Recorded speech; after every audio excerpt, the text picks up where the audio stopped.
Nanakawin lang daw ni Marcos ang ipapadalang tulong. Naku, si Auntie Claire ang sabi may pera daw ang gobyerno ha. Ay sana all talaga. O ayon dito sa balita ngayon, wala nang bansang tutulong sa atin. Ito ang reaksyon ni Cavite 4th District Representative Kiko Barsaga sa payag ni Auntie Claire na may sapat na pondo ang gobyerno kaya't hindi na kailangang humingi ng tulong mula sa ibang bansa matapos ang pananalasa ng Bagyong Tino. Humingi ng tulong. Alam niyo sa totoo lang, sa panahon ni Tatay Digong, kahit pa hindi humingi ng tulong, may mga tumulong pa rin. Kusang tumulong. Dahil nagtiwala sila na yung ibinigay nilang tulong, makakarating na gustong tulungan nila. Ayon kay Barsaga, ito ang sabi, wala nang bansang tutulong sa atin. Alam nilang nanakawin lang ni Marcos ang ipapadala nila.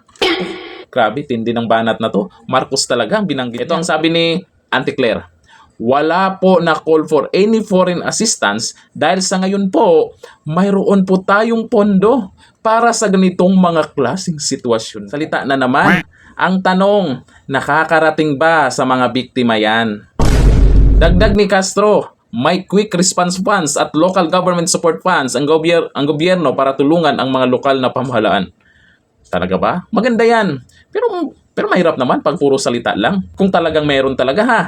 Pero maraming nag-agree dito sa sinasabi ni Congressman Kiko Barsaga na may mga bansa talaga na alanganin na magbigay ng tulong kasi baka mapunta lang sa mga buhaya, baka ipapakain nyo lang sa mga buhaya kahit busog na sila. Hindi kagaya noon, kusang nagbigay ng tulong ang ibang bansa. Ngayon mukhang tahimik no? Nakakalungkot pero wala. Balitang-balita sa ibang bansa yung nangyayaring korupsyon ng Pilipinas. Sikat nga ang Pilipinas, di ba? O ayon dito kay Estrella Ovalo, tama ka, Congressman Kiko Barsaga. Agree ako dyan. Tama talaga si Congressman Kiko Barsaga. May tama si Auntie Claire. Sa sinasabi niya, ha? Sabi ni Christopher Navales, kawawa ang Pilipinas kung may pondo. Bakit ilang araw na wala pang dumating na tulong? Tulog pa nga ni. Ang sarap kaya matulog pag malakas ang ulan, di ba? Yung maririnig mo yung patak ng ulan, ang sarap talaga matulog habang nakapulupot sa kumot. Sarap matulog. Yan ang gawain ng mga buhaya. Sabi ni Emerson de Mesa, sa pool, kunwari may pera bansa at di need ng tulong sa ibang bansa.